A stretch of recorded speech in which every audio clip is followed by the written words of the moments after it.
मेरे प्यारे बच्चों, आज के वीडियो में मैं क्लास 11th महाराष्ट्र बोर्ड का फिजिक्स में पढ़ाने जा रहा हूँ। एक वीडियो इसमें डाल चुका हूँ, अभी इसका सेकंड वीडियो है। पहले वीडियो में मैंने फंडामेंटल यूनिट्स के बारे में आपको डिस्क्राइब किया था, उसको अच्छी तरह हमने एक्सप्लेन किया था। आज के वीडियो में मैं डिराइव्ड यूनिट के बारे में बताऊँगा और उसके एग्जाम्पल्स हैं उसको मैं आपको बताऊँगा। तो मैं शुरू करता हूँ आज डिराइव्ड यूनिट के बारे में।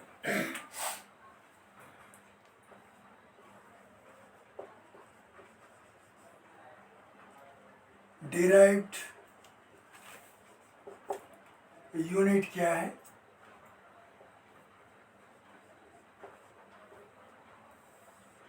Derived unit those units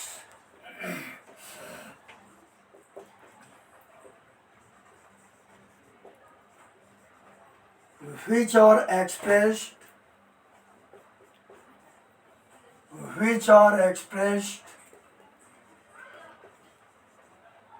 in the terms of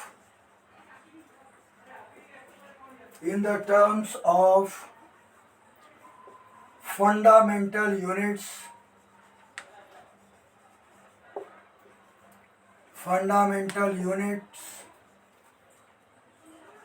are called derived units. Derived unit. It is said to be derived. It means those units which are expressed in terms of fundamental units. You know fundamental units. There are 7 fundamental units and 2 supplementary units. I shall describe about all fundamental units and supplementary units in this video today. But I shall also define the derived unit here.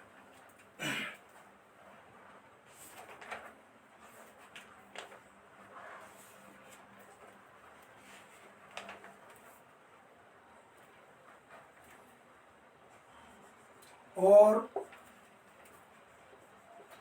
those physical quantities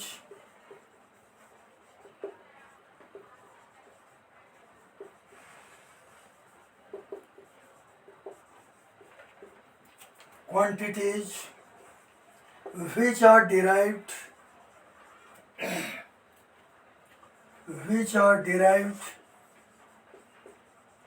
from fundamental units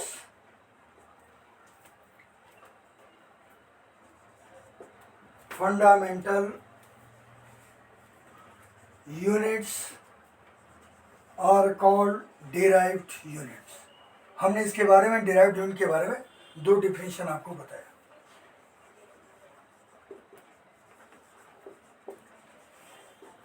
यानी जितने भी derived unit होते हैं वे सभी fundamental unit से ही obtain होते हैं। यानी डिराइव्ड यूनिट को इन टर्म्स ऑफ फंडामेंटल यूनिट, यानी फंडामेंटल यूनिट क्या है? लेंथ का मीटर, मास का किलोग्राम, टाइम का सेकेंड, टेम्परेचर का केल्विन, इलेक्ट्रिक करंट का एम्पियर, ल्यूमिनस इंटेंसिटी का कैंडल मीटर या कैंडेला, अमाउंट ऑफ सब्सटेंस को मोल में एक्सप्रेस किया जाता है। ये सभी 7 जो है ये फंडामेंटल यूनिट्स होते हैं। तो अगर हम इसी को हम जितने भी फंडामेंटल यूनिट्स के फॉर्म में हम डिराइव्ड यूनिट को एक्सप्रेस करते हैं, यानी सभी डिराइव्ड यूनिट इन सभी फंडामेंटल यूनिट के टर्म में ही व्यक्त किया जाता है, वही डिराइव्ड यूनिट है। अब ये एग्जाम्पल हम देंगे तो आपको समझ में आएगा कि इसके एग्जाम्पल्स क्या है।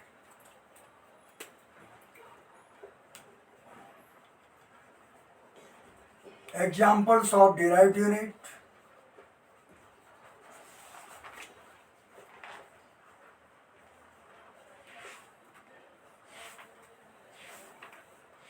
डिराइव्ड यूनिट के जो एग्जाम्पल्स हैं वे क्या है?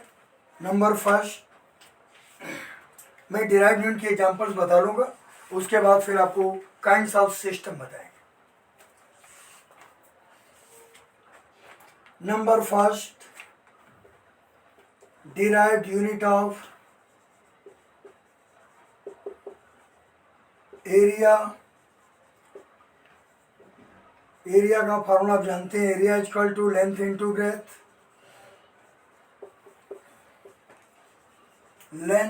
ब्रेथ, और A equal to L into B भी कह सकते हैं शॉर्ट में। एल का यूनिट मीटर होता है, बी यानी ब्रेथ को भी हम मीटर में ही एक्सप्रेस करते हैं, तो इसका डिराइव्ड यूनिट क्या हो जाएगा, ये हमने बताया इसको metre into metre equal to metre square, ये एरिया का यूनिट होता है, इसी को हम डिराइव्ड यूनिट बोलते हैं। नंबर सेकेंड क्या है, derived unit of volume, derived unit of volume, volume का डिराइव्ड यूनिट क्या है, volume equal to length into breadth into height. Length को भी हम मीटर में एक्सप्रेस करते हैं, ब्रेथ को भी मीटर में एक्सप्रेस करते हैं, हाइट या थिकनेस हो तो हाइट या थिकनेस को भी हम मीटर में ही एक्सप्रेस करते हैं। तीनों का मल्टीप्लाई करेंगे तो मीटर क्यूब हो जाएगा, यानी it is the derived unit of volume. ये एरिया का डिराइव्ड यूनिट था और ये वॉल्यूम का डिराइव्ड यूनिट। नंबर थर्ड पर आते हैं, derived unit of density, derived unit of density, density का डिराइव्ड यूनिट क्या है, density is equal to mass upon volume,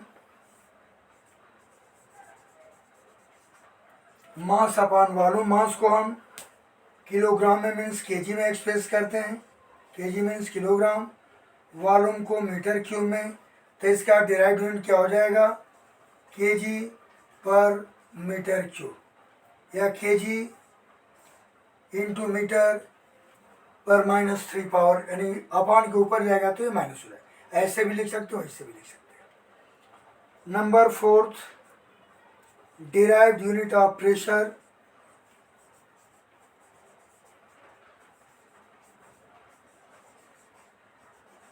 derived unit of pressure, you know pressure is equal to force per unit area,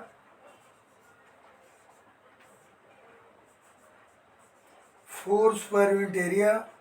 force का derived unit newton होता है, area का metre square, यानी newton upon metre square, it means newton पर metre square, ये derived unit of pressure हुआ। अब इसके बाद जो है आगे नेक्स्ट आपको हम बताएंगे, नेक्स्ट जो डिराइव्ड यूनिट है ये नंबर 5 पर कौन सा आता है उसको मैं आपको बताऊंगा। नंबर 5 पर जो डिराइव्ड यूनिट आता है वो क्या है, वो है उसके बारे में हम आपको बताएंगे, वो है स्पीड या वेलोसिटी। नंबर 5 में डिराइव्ड यूनिट ऑफ स्पीड और वेलोसिटी दोनों का सेम होता है, हम दोनों को एक्सप्रेस कर रहे हैं। Speed is equal to distance upon time, इसका फॉर्मूला स्पीड का, इसमें इसके यूनिट को पुटअप कीजिए, रखिए। डिस्टेंस को मीटर में एक्सप्रेस करते हैं, टाइम को सेकंड में, तो ये हो जाएगा मीटर पर सेकंड, मीटर पर सेकंड, ये स्पीड का डिराइव्ड यूनिट है। उसी तरह से सिमिलरली जो वेलोसिटी है इसका फॉर्मूला यहीं पर साइड में लिख रहे हैं, velocity is equal to displacement upon time, displacement upon time. Displacement को भी मीटर में हम एक्सप्रेस करते हैं और टाइम को भी सेकेंड में, यानी हो जाएगा मीटर पर सेकेंड। ये दोनों सेम होते हैं, दोनों का डिराइव्ड यूनिट सेम होता है, स्पीड और वेलोसिटी दोनों का डिराइव्ड यूनिट ये सेम है। अब हम इसके बाद आते हैं नंबर 6 पर, स्पीड के बाद आता है acceleration, derived unit of acceleration, derived unit of acceleration. Hindi में एक्सीलरेशन को हम त्वरण बोलते हैं, एक्सीलरेशन इक्वल टू, इसका फार्मूला क्या है, change in velocity upon time, change in velocity upon time, interval या टाइम भी कर सकते हैं। तो अब ये ए इक्वल टू हम फार्मूला के रूप में लिखें delta we upon delta T, या हम ये भी कर सकते हैं, इसका एक और फार्मूला है A equal to V minus U by T होता है, ऐसे भी हम एक्सप्रेस कर सकते हैं, या A equal to D V upon D T के द्वारा भी हम इसे एक्सप्रेस कर सकते हैं। ये फार्मूला किसी एक में वैल्यू पुटअप करेंगे आएगा सेम, यानी वी का मीटर पर सेकेंड है अपॉन टाइम का सेकेंड होता ही है, तो ये हो जाएगा मीटर पर सेकेंड स्क्वायर। ये एक्सेलरेशन का डिराइव्ड यूनिट होगा, मीटर पर सेकेंड स्क्वायर। आप चाहें तो इसका स्क्रीनशॉट ले सकते हैं ताकि हम इसको इरेज कर दें। तो अब देखें आगे क्या है, इसको मैं इरेज करता हूँ।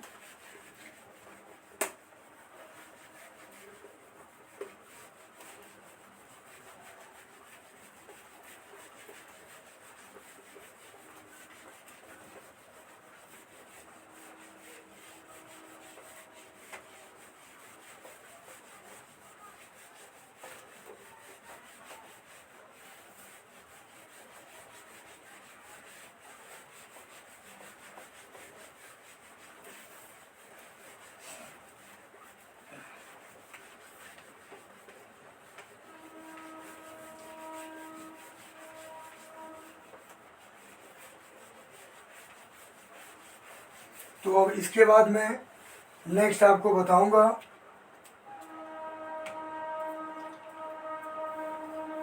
ये नंबर 6 आपको बताएंगे।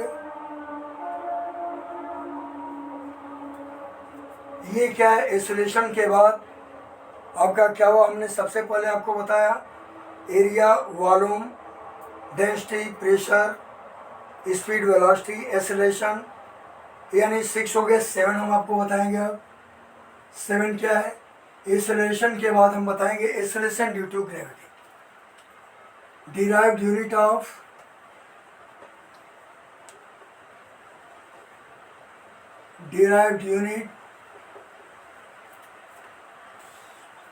Acceleration due to gravity. Acceleration due to gravity का डिराइव्ड यूनिट क्या है, acceleration due to gravity, it means हम इसको कैसे एक्सप्रेस करते हैं, तो जो एक्सेलरेशन का होता है वही एक्सेलरेशन ड्यू टू ग्रेविटी का होता है। यानी एक्सेलरेशन ड्यू टू ग्रेविटी वो भी W=mg होता है। अगर हम g को यहाँ निकालें तो G=W/m हो जाएगा। W का न्यूटन होता है, m मास होता है यानी किलोग्राम। तो इसको हम कैसे कर सकते हैं, न्यूटन पर केजी के द्वारा भी हम वेट को व्यक्त कर सकते हैं, ग्रेविटी को व्यक्त कर सकते हैं। और इसके अलावा एक और है, एक्सेलरेशन ड्यू टू ग्रेविटी वही सेम होता है, G= वही एक्सेलरेशन के बराबर है, तो इसको भी हम मीटर पर सेकेंड स्क्वायर में भी एक्सप्रेस कर सकते हैं। तो एक्सेलरेशन ड्यू टू ग्रेविटी के दो इसके यूनिट होते हैं, एक जो होता है न्यूटन पर केजी में भी व्यक्त कर सकते हैं और मीटर पर सेकेंड स्क्वायर में भी। नंबर 8 है, अभी एक्सेलरेशन ड्यू टू ग्रेविटी के बाद derived unit of force, derived unit of force. Force का डिराइव्ड यूनिट क्या है, force = mass into acceleration, mass into acceleration होता है फोर्स का। और F ma होता है, मास का केजी, एक्सेलरेशन का मीटर पर सेकेंड स्क्वायर, यानी ये केजी इंटू मीटर पर सेकेंड स्क्वायर भी बोलते हैं, या और इसका एक और होता है डिराइव्ड न्यूटन भी कहा जाता है, शॉर्ट में NT या N भी लिख सकते हैं, कई चीज़ है। तो ये डिराइव्ड यूनिट केजी, ये फंडामेंटल के फॉर्म है, in terms of fundamental KG into metre पर सेकेंड स्क्वायर। लेकिन ऐसे नॉर्मल में जो डिराइव्ड यूनिट है इसका वो फोर्स का न्यूटन होता है। अब ये फोर्स के बाद फिर क्या आता है, derived unit of weight. Derived unit of weight, weight means भार, क्योंकि हमने आपको बताया है कि मास जो है पूरे यूनिवर्स में एक बराबर होता है, लेकिन weight place to place change होता है, क्योंकि ग्रेविटी यानी सेशन टू ग्रेविटी का मान प्लेस टू प्लेस चेंज होता है, इसीलिए वेट भी चेंज होता है। तो डिराइव्ड यूनिट ऑफ वेट क्या हो जाएगा, W=mg फार्मूला, m का kg, g का मीटर पर सेकेंड स्क्वायर, यही फोर्स के बराबर इसका भी डिराइव्ड यूनिट हो जाता है वेट का भी। नंबर 10 क्या है, ये फोर्स के बाद जो आपके आगे आएगा वे क्या है, उसको हम क्या बोलते हैं, इम्पल्स ऑफ फोर्स कहते हैं। डिराइव्ड यूनिट ऑफ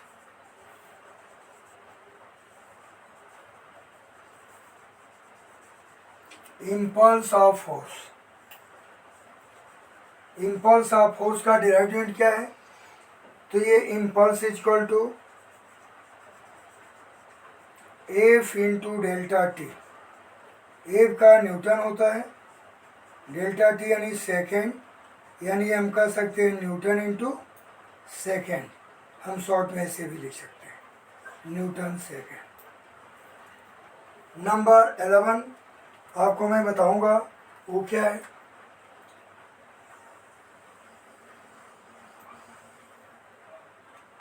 नंबर 11 में हम आपको बताएंगे derived unit of linear momentum. Number 11 derived unit of linear momentum. Linear momentum का डिराइव्ड यूनिट क्या है, तो लीनियर मोमेंटम को स्मॉल p के द्वारा एक्सप्रेस करते हैं, P=mv, m का kg और v का मीटर पर सेकेंड होता है, यानी ये kg इंटू मीटर पर सेकेंड, ये इसका डिराइव्ड यूनिट होगा लीनियर मोमेंटम का। नंबर 12 में आता है लीनियर मोमेंटम के बाद क्या आएगा, आएगा derived unit of moment of force. Derived unit of moment of force.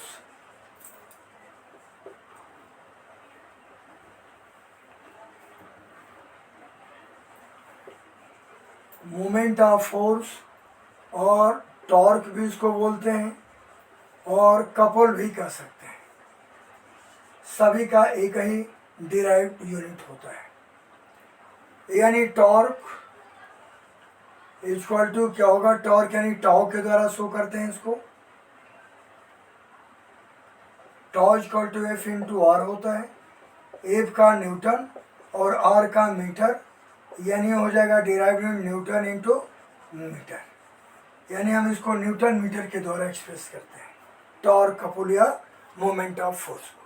कैसे व्यक्त करते हैं, न्यूटन मीटर के द्वारा इसको हम एक्सप्रेस करते हैं। अब ये नंबर 13 पर आ जाइए। नंबर 13 क्या है, टॉर्क के बाद किसका नाम आता है, टॉर्क के बाद हम आपको बताएंगे ये स्ट्रेस के बारे में। स्ट्रेस डिराइव्ड यूनिट ऑफ, या पहले हम एनर्जी बता लें तब उस पर आते हैं। Derived unit of work done, पहले वर्क डन बताएं फिर पोटेंशियल और kinetic energy. Work done W=Fs होता है, F का क्या होगा, न्यूटन इंटू मीटर, ऐसे यानी इसको हम सीधे सीधे हम ये कह सकते हैं जूल में, हम वर्क डन को जूल में ऐसा यूनिट है, एम के इसका यूनिट जूल होता है। ऐसे ही derived unit of kinetic energy क्या हो जाएगा, unit of kinetic energy, kinetic energy यानी K=, या सिर्फ K भी लिख सकते हैं, हाफ mv², यानी इसका भी सीधे सीधे फार्मूला ये होता है, लेकिन मैं सीधे लिख रहा हूँ, वर्क के बराबर है इसलिए इसको निकाल रहा हूँ, डायरेक्ट लिख रहा हूँ, इसके जूल कहा जाता है। Number 5 derived unit of potential energy, derived unit of potential energy,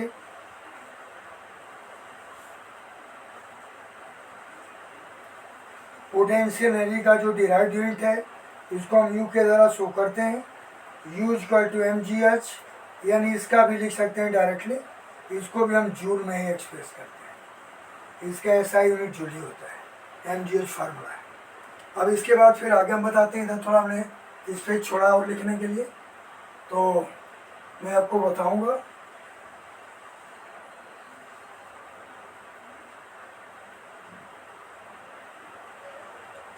next है कोई भी एनर्जी आ जाए, लास्ट में एनर्जी लिखा है तो उसका समझ लीजिए कि उसका क्या होगा, उसका जूल होगा। अगर लास्ट में फोर्स है, electricity force, magnetic force, gravitation force, जो भी फोर्स है, फ्रिक्शन फोर्स, लास्ट में अगर फोर्स आए किसी भी चीज़ के तो उसका न्यूटन ही होगा, और लास्ट में एनर्जी है किसी भी टर्म्स के तो उसका जूल ही होगा, जैसे सब में देखिए जूल है। ये नंबर 15 पॉइंट क्या है, नंबर 15 पॉइंट में मैं एनर्जी के बाद आपको बताऊंगा ये derived unit of stress, derived unit of stress. Stress का डिराइव यूनिट क्या होता है, stress is equal to force per unit area, यानी आप फोर्स अपॉन एरिया, यानी न्यूटन अपॉन मीटर स्क्वायर, यानी इसका डिराइव्ड यूनिट न्यूटन पर मीटर स्क्वायर, जो प्रेशर के बराबर है। कुछ ऐसे डिराइव्ड यूनिट होते हैं जो सिमिलर होते हैं, इसका एक यूनिट होता है। इसके बाद नंबर 16 में हम आते हैं, ये derived unit of strain, derived unit of strain. Strain का डिराइव्ड यूनिट क्या है, इसका जो डिराइव्ड यूनिट है वो change in length upon original length, formula है change in length upon original length, दोनों लेंथ ही है, यानी एल बाई एल, यानी मीटर बाई मीटर, ऐसे लिखिए यूनिट के फॉर्म में, इसको भी मीटर, इस लेंथ को भी मीटर, दोनों कैंसिल हो गए, यानी ये स्ट्रेन क्या है, ये m0 L0 T0 हो गया, यानी इसका डायमेंशन लेस। नोट में लिख सकते हो, अभी आ गया यहाँ तो स्ट्रेन है, लॉग है, कोई भी लॉग XYZ जो भी हो, लॉग या साइन थीटा से लेकर टू कॉसेक तक जो भी ट्रिग्नोमेट्रिक रेशियो है, वैल्यू है, ये सब डायमेंशनलेस में आते हैं। लॉग हुआ, ये हुआ ट्रिग्नोमेट्रिक रेशियो हुआ, एक्सपोनेंशियल भी कोई पावर में आता है, एक्सपोनेंशियल, ये सभी के सभी ये क्या होते हैं, इनका कोई यूनिट नहीं, यानी ये यूनिटलेस है, एक्सेट्रा, ये सब क्या है, ये सब और यूनिटलेस और डायमेंशनलेस भी, डायमेंशन में बताएंगे लेकिन यहाँ लिख दे रहे हैं, डायमेंशनलेस क्वांटिटी, ये सब यूनिटलेस डायमेंशनलेस क्वांटिटी होती है। इसमें एक रेशियो भी बढ़ा सकते हैं, यहीं पर मैं आगे लिख दे रहा हूँ, रेशियो छूट गया,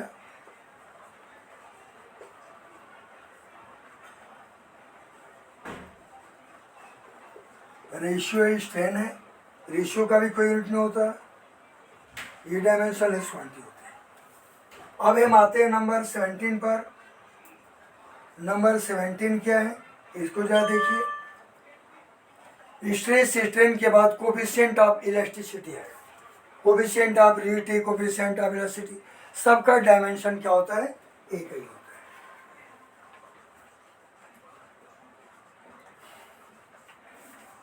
coefficient of elasticity, coefficient of elasticity का क्या होगा, equal to stress upon strain होता है फार्मूला इसका, स्ट्रेस अपॉन स्ट्रेन फार्मूला है, और इसमें स्ट्रेस का न्यूटन माने प्रेशर के बराबर है, न्यूटन पर मीटर स्क्वायर होता है, स्ट्रेन डायमेंशनलेस से ऐसा कुछ होता नहीं दिमाग, तो इसका क्या नाम है, यूनिट होता नहीं है, तो आपका बस यही हो जाएगा, ये न्यूटन पर मीटर स्क्वायर हो जाएगा, डायरेक्टली लिख रहे हैं। नंबर 18 पर आते हैं हम। 18 में कोफिशिएंट ऑफ रिजिडिटी का भी वही होगा, उसको भी मैं लिख दे रहा हूँ, कोफिशिएंट ऑफ रिजिडिटी।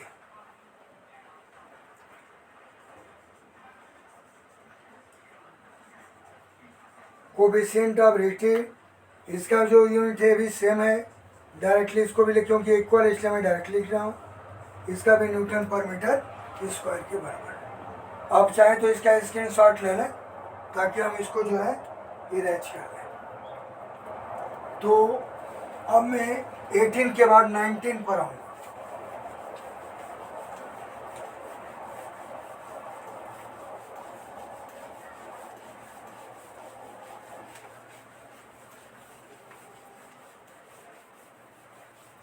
जो चीज़ें ब्लैक बोर्ड या वाइट बोर्ड पर जो प्रैक्टिकली बताई जाती है, टीचर बताते हैं, उसका कुछ अलग ही महत्व होता है। और जो चीज़ें इलेक्ट्रॉनिक्स बोर्ड पर होती हैं, जिसमें कुछ करना धरना नहीं है, वो चीज़ें कुछ अलग महत्व का होता है। आप खुद ही डिसाइड कर सकते हैं कि इसका इम्पोर्टेंस ज़्यादा हो सकता है।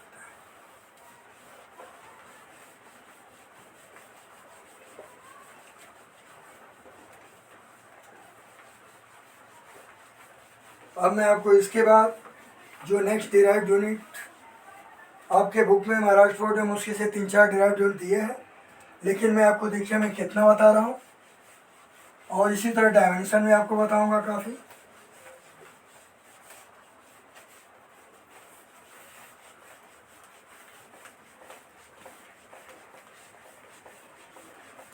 हाँ, तो मैं आगे बढ़ता हूँ, नंबर 19 पर आता हूँ। ये 19 क्या है? 19 ये रीटी कोफिशिएंट ऑफ इलास्टिसिटी हमने बता दिया। अब इसके बाद बताएंगे फोर्स कांस्टेंट का डायमेंशन क्या है, sorry, derived unit of force constant. Derived unit of force constant. Force constant का derived unit by Hooke's law जानते हैं, F इक्वल टू KX होता है by Hooke's law. F equal to KX,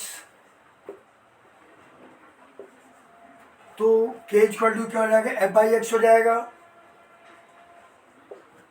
K equal to F by x, F का newton और X का metre, यानी ये हो जाएगा न्यूटन पर मीटर। ये आपका डिराइव्ड यूनिट हुआ किसका? Force constant. फोर्स कांस्टेंट जो स्प्रिंग का फोर्स कांस्टेंट फाइंड करना होता है उस समय यूज करते हैं। तो ये K equal to F by X यानी न्यूटन पर मीटर हुआ। नंबर 20 क्या है? 20 नंबर पर derived unit of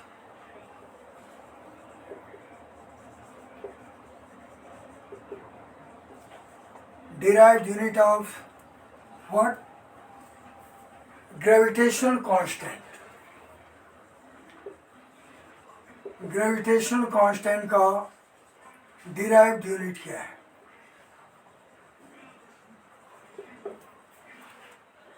Newton's law of gravitation से जानते हैं, G equal to m1m2 by R square होता है फार्मूला। G को ट्रांसपोज कीजिए और G into m1m2 equal to F into R square. Hence G equal to क्या हो जाएगा? F into R square by m1m2 ये मास है। ये फार्मूला आपका यहाँ पर आया, इस फार्मूला में पुटअप कीजिए। F का न्यूटन, R का मीटर स्क्वायर, mm 2 बार है यानी kg इंटू kg यानी kilogram square.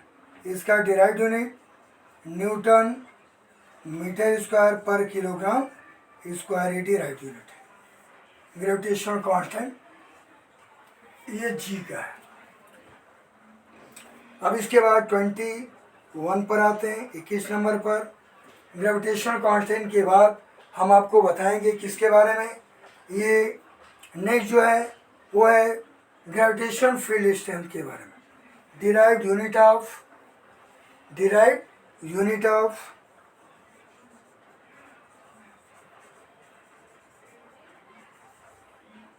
Gravitational field strength.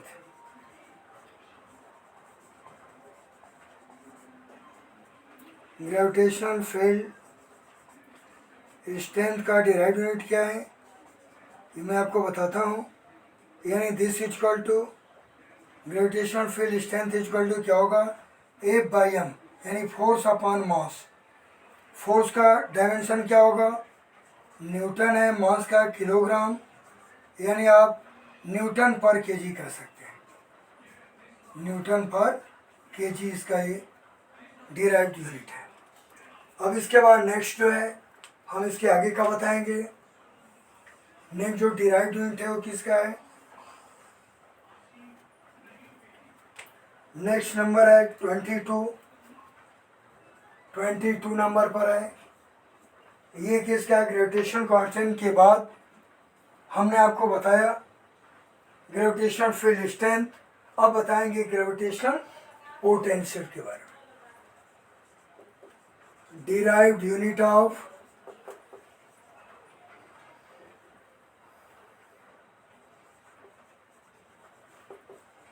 Gravitational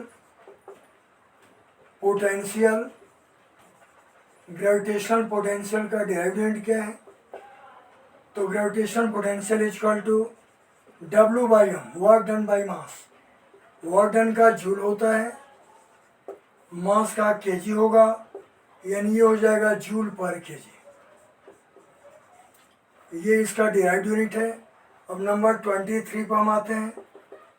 23 क्या है, अब ये नेक्स्ट डिराइव्ड यूनिट क्या है, ग्रेविटेशनल पोटेंशियल के बाद आएगा surface tension.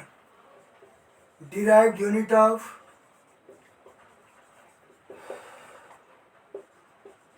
Surface tension. Surface tension का डिराइव्ड यूनिट क्या होगा, surface tension force per unit length होता है। Surface tension equal to force upon length, यानी F बाई L कहते हैं। अब F का डायमेंशन क्या होगा, ये F का डायमेंशन न्यूटन और लेंथ का मीटर, यानी बराबर न्यूटन पर मीटर के बराबर होता है सरफेस टेंशन का डायमेंशन जो है, न्यूटन पर मीटर। अब ये नेक्स्ट हम आते हैं नंबर 24 पर। Derived unit of surface energy. Surface energy का डिराइव्ड यूनिट क्या है,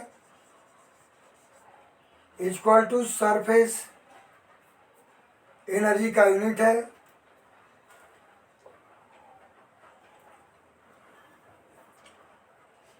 ये, इसका यूनिट हो जाएगा सरफेस एनर्जी का एनर्जी अपॉन एरिया हो जाएगा। एनर्जी अपॉन एरिया, यानी एनर्जी का जूल और एरिया का मीटर स्क्वायर, जूल पर मीटर स्क्वायर हो जाएगा। नंबर 25 सरफेस एनर्जी के बाद वेलोसिटी ग्रेडियंट आता है। डिराइव्ड यूनिट ऑफ, इस तरह से आपको डिराइव्ड यूनिट तो याद ही होगा, फार्मूले याद हो जाएंगे। इन फार्मूले से डिराइव्ड भी निकाल सकते हैं और आगे चलकर डायमेंशन भी निकाल सकते हैं। दोनों में आपके लिए काम नहीं, एक बार याद कर लिए दोनों के लिए। Derived unit of velocity gradient,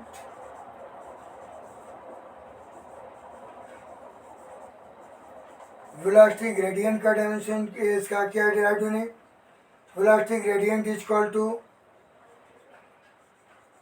change in velocity upon distance.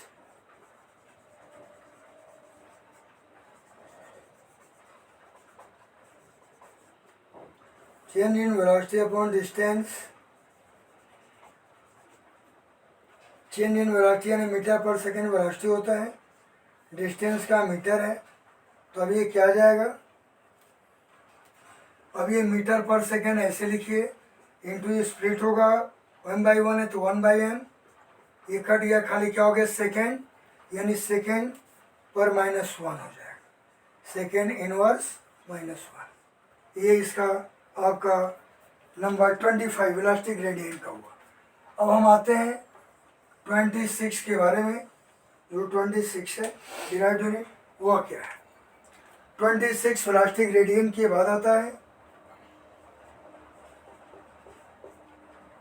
Velocity gradient, हमने आपको बताया।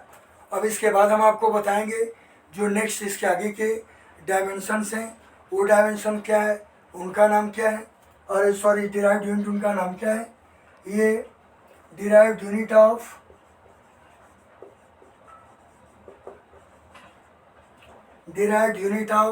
अब किसका डिराइव्ड यूनिट निकालेंगे? टाइम पीरियड या रेडियस ऑफ डायरेक्शन पर निकाल लीजिए, तब हम उस पर आते हैं। डिराइव्ड यूनिट है रेडियस ऑफ गायरेशन, इसका सीधे डिस्टेंस होता है, लेंथ होता है, यानी इसका डिराइव्ड यूनिट सिर्फ मीटर होता है। इसी तरह से derived unit of time period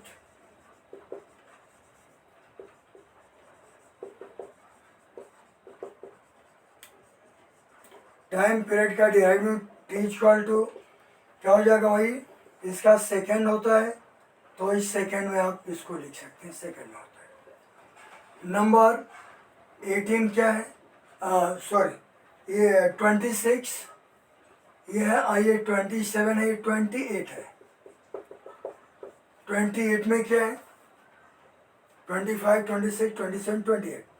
derived unit of frequency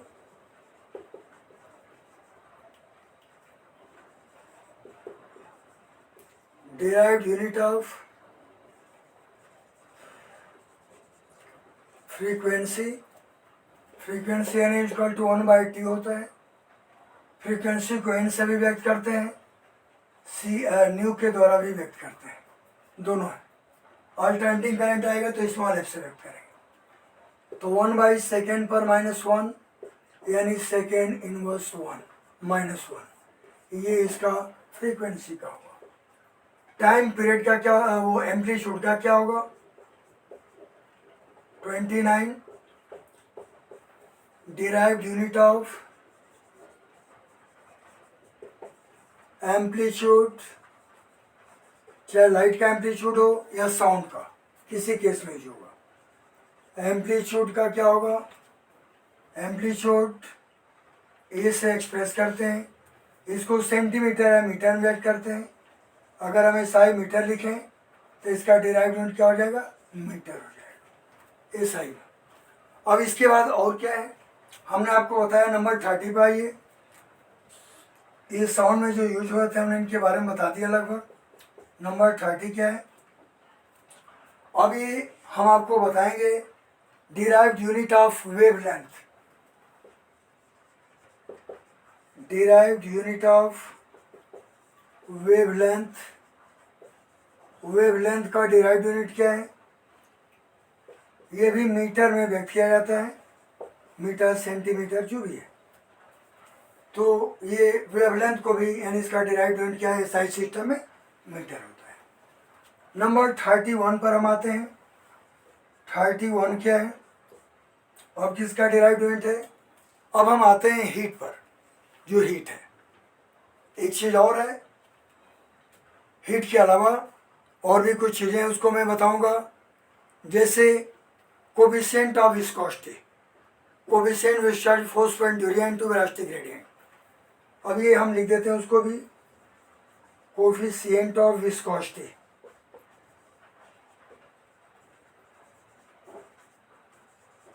viscosity का क्या हो जाएगा? इसको ईटा से व्यक्त करते हैं।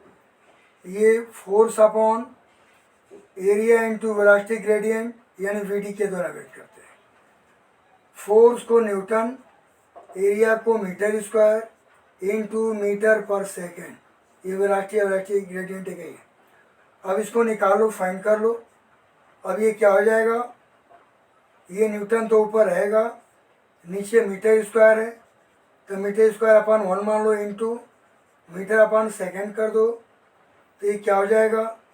न्यूटन अपॉन ये मीटर इंटू मीटर पर सेकेंड, यानी मीटर बाई 1, और ये मीटर पर सेकेंड, यानी metre upon metre into square into metre by second. यानी हो जाएगा कितना, metre cube second, metre cube upon second. यानी ये हम कैसे कर सकते हैं, अब ये न्यूटन को भी हम चाहे तो स्प्लिट कर लें। अब ये न्यूटन बाई 1 मान लें सॉल्व करके, तो ये सेकेंड ऊपर जाएगा, अगर 1 माने तो मीटर ये टूटेगा, सेकेंड अपॉन मीटर क्यूब। यानी इसका क्या हो जाएगा, इसका हो जाएगा न्यूटन सेकेंड पर metre cube, Newton into second पर मीटर क्यूब के बराबर जाएगा। ये वेलोसिटी कोएफिशिएंट ऑफ विस्कोसिटी हुआ। अभी हम आगे आते हैं, टर्मिनल वेलोसिटी, उसका भी वेलोसिटी का जो होता है वही होता है। नंबर 32 पर आते हैं।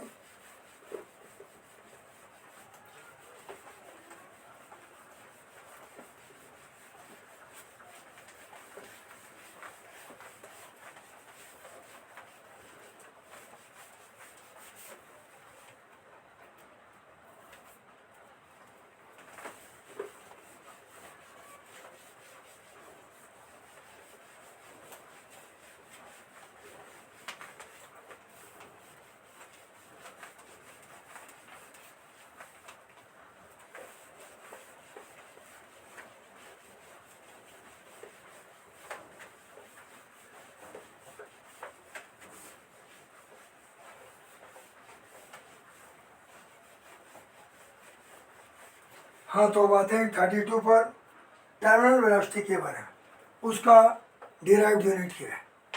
It means what is derived unit of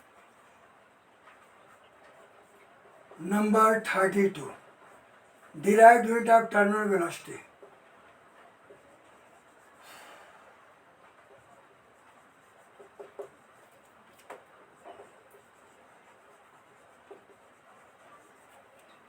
terminal velocity का डिराइव्ड यूनिट क्या होगा, इसका भी वेलोसिटी है, यानी समझ लीजिए सीधे सीधे मीटर पर सेकेंड। अब फार्मूला नहीं लिख रहे, वेलोसिटी आगे समझ लीजिए सीधा है, इसलिए उसमें फार्मूला कोई हो सकता ही नहीं। ये नंबर 33 पर हम आते हैं। अब ये 33 हम हीट पर आते हैं। हीट क्या होगा, यानी derived unit of specific heat, derived unit of specific heat। Formula जानते हैं, Q equal to MC delta T होता है, कहीं कहीं पर MS डेल्टा T भी लिखा जाता है, S हो या C हो, ये स्पेसिफिक हीट को एक्सप्रेस करता है। हैंस C इक्वल टू क्या हो जाएगा, Q upon M into delta T। Solve करो, Q को हम जूल या कैलोरी में व्यक्त करते हैं, SI यूनिट है तो जूल है, अपॉन M का kg इंटू क्या हो जाएगा, डिग्री सेल्सियस, यानी जूल पर केजी इंटू डिग्री सेल्सियस, या कैलोरी पर ग्राम डिग्री सेल्सियस भी कहते हैं। कैलोरी, किलो कैलोरी जो भी, और कैलोरी पर ग्राम इंटू डिग्री सेल्सियस भी कहा जाता है। एक ही चीज़ है, जैसे व्यक्ति, ये साई में, ये नॉर्मल से। अभी हम आते हैं नेक्स्ट, स्पेसिफिक हीट के बाद थर्मल कैपेसिटी। नंबर 34 पर आते हैं। ये derived unit of thermal capacity, derived unit of thermal capacity. Thermal capacity का डिराइव्ड यूनिट क्या है, इसको आप देखिए, Q equal to MS thermal capacity है, यानी thermal capacity Q equal to MS होता है, यानी 1 किलोग्राम हो जाएगा। स्पेसिफिक हीट का भी हमने निकाला है, कैलोरी पर ग्राम डिग्री सेल्सियस या जूल पर केजी इतना। तो आप इसको भी ऐसे लिख सकते हैं, जूल पर केजी इंटू डिग्री सेल्सियस। तो दिस इंटू दिस, यानी ये क्या हो जाएगा, सॉल्व कर लो, केजी इंटू जूल है, अपॉन है, फिर यहाँ केजी इंटू डिग्री सेल्सियस है, तो केजी से केजी कैंसिल, ये जूल पर डिग्री सेल्सियस हो जाएगा, या कैलोरी पर डिग्री सेल्सियस, एक ही बात है। जूल पर डिग्री सेल्सियस और कैलोरी पर डिग्री सेल्सियस भी आप लिख सकते हैं। अभी हम आगे आते हैं, थोड़ा बाउंड्री लाइन खींच लें बीच में। नंबर 35 पर, ये 35 पर हम आते हैं। ये है लेटेंट हीट का। It means 35 derived unit of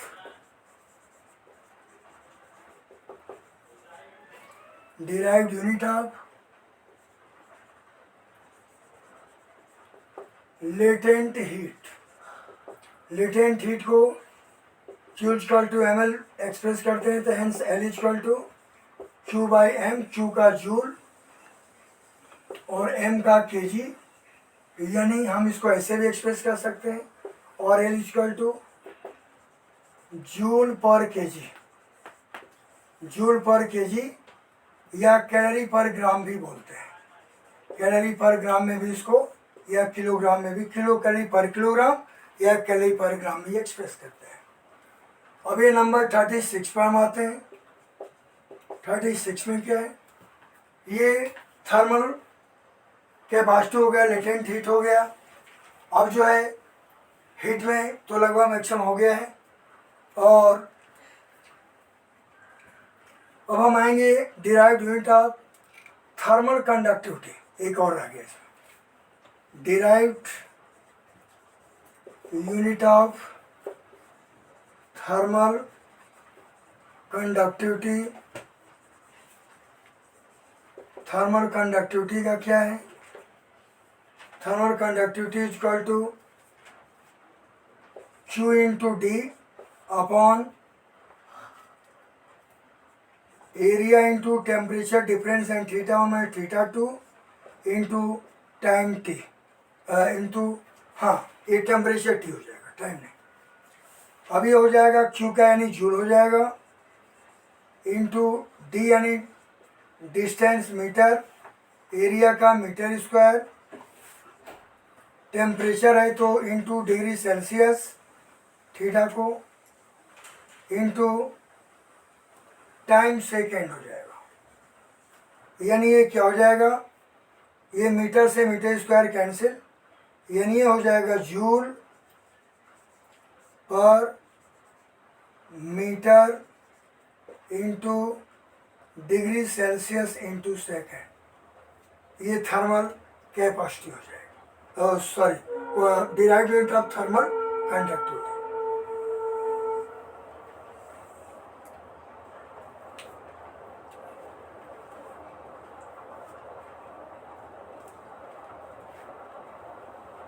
या तो चाहे तो कोफिशिएंट भी लगा सकते हैं, कोफिशिएंट ऑफ थर्मल कंडक्टिविटी, ये गई है। अब ये नंबर हम आते हैं नेक्स्ट 37 पर। 37 क्या है, ये हमने हीट का भी पूरा बता दिया।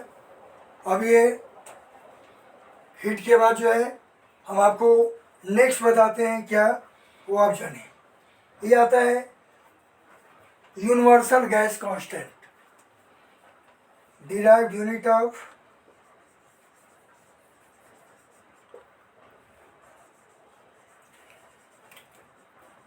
universal gas constant। Universal gas constant formula होता है PV इक्वल टू NRT या PV इक्वल टू RT भी लिख सकते हैं।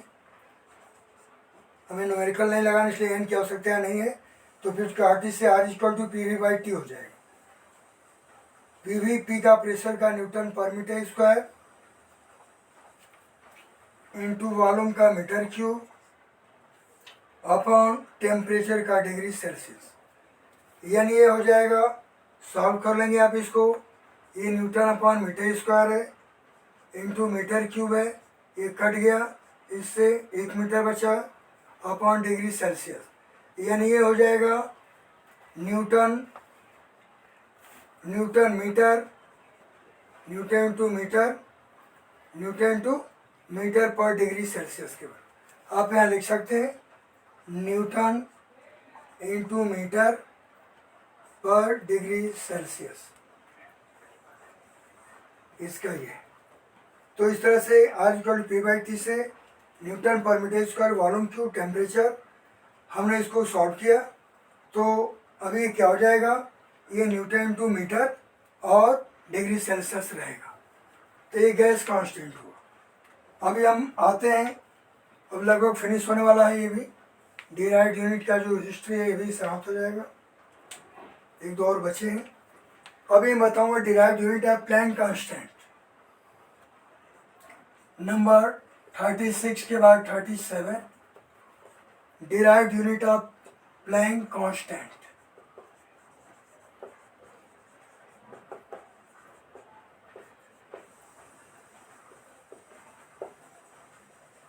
Derived unit of Planck constant is equal to h nu होता है। एच न्यू तो nu equal to h equal to, हमें एच फाइंड करना है। ई अपॉन न्यू हो जाएगा, ई का जूल होता है, एनर्जी है, और न्यू का सेकेंड इनवर्स 1 होता है, यानी ये सेकेंड ऊपर जाएगा प्लस में हो जाएगा, यानी H equal two joule into second. ये हो जाएगा जूल इंटू सेकेंड, इसका ये डिराइव्ड यूनिट हो जाएगा जूल इंटू सेकेंड। लास्ट 38 पर आइए। Derived unit of Boltzmann constant.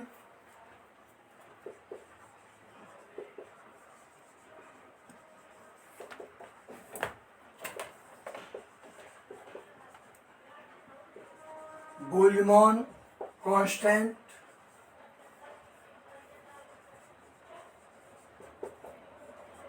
Boltzmann constant is equal to 3/2 kT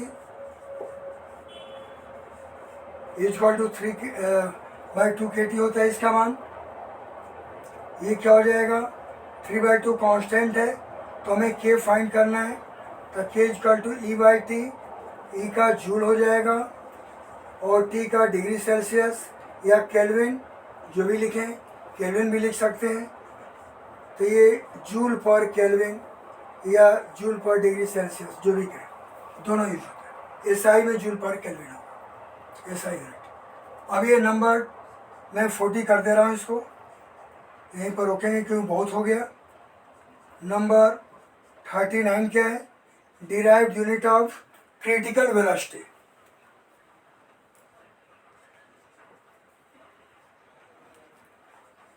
derived unit of critical velocity. Critical velocity का डिराइव्ड यूनिट क्या होगा, Vc इक्वल टू √GR होता है, या V² equal to GR। G यानी gravity है, मैंने मीटर पर सेकेंड स्क्वायर, इंटू R का मीटर, सॉल्व कर दो, metre upon second square into metre, R है और G है। तो अभी ये क्या हो जाएगा, जो इसका यूनिट होता है, तो अभी हो जाएगा metre square upon second square, यानी Vc इक्वल टू क्या हो जाएगा, अब इसका अंडर रूट निकालिए। तो ये मीटर अपॉन सेकेंड, यानी है वेलोसिटी, अंत में वही चीज़ आया जो वेलोसिटी का यूनिट होता है। सॉल्व करने पर जैसे नहीं वेलोसिटी लग गया तो मीटर पर सेकेंड हो गया। अब ये इसी तरह से नंबर 40 भी मैं कर दे रहा हूँ इसी में, ताकि लास्ट हो जाए, सीधे सीधे राउंड फिगर 40 हो जाएगा।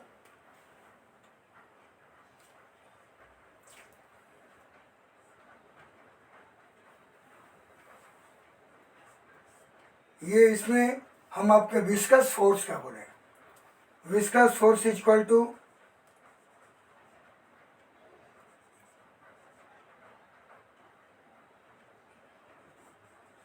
विस्कस फोर्स का भी क्या होगा, वही न्यूटन होता है, यानी 40 डिराइव्ड, छोटा यूनिट इसका डाइन और SI यूनिट न्यूटन होता है। हमने इसको भी बता दिया ताकि सीधे राउंड फिगर 40 आपका हो जाए। तो अब हम इसके बाद जो है, हमने आपको बताया सभी डिराइव्ड यूनिट को हमने फिनिश कर दिया। अब हम इसके बाद आपको बताएंगे अगले वीडियो में ये काइंड्स ऑफ सिस्टम क्या होता है, फिर स्टैंडर्ड मीटर, किलोग्राम, सेकेंड, तब हम उसके बाद आएंगे। इसके बाद हम डायमेंशन पर आते हैं, तब लास्ट डायमेंशन है। फिर एरर्स, उसके बाद significant figure, order of maturity, के बाद एक फर्स्ट लेसन आपका फिनिश हो जाएगा। तो अब मैं आज यहीं पर इस वीडियो में इसको रोकता हूँ, क्योंकि आज हमने लंबा डिराइव यूनिट पूरा हमने सोचा फिनिश कर दें तभी छोड़ें। आपने 3-4 बुक में आपके दिया है महाराष्ट्र बोर्ड में, लेकिन आप देखिए 40 हमने आपको बताया, 40 जितना मैं बता देता हूँ किसी बुक में आप टैली कर सकते हैं। इतना मिलेगा तो आप मुझसे बताइएगा। Okay, thank you very much to everyone. यहीं पर मैं अपना वीडियो रोकता हूँ। ओके।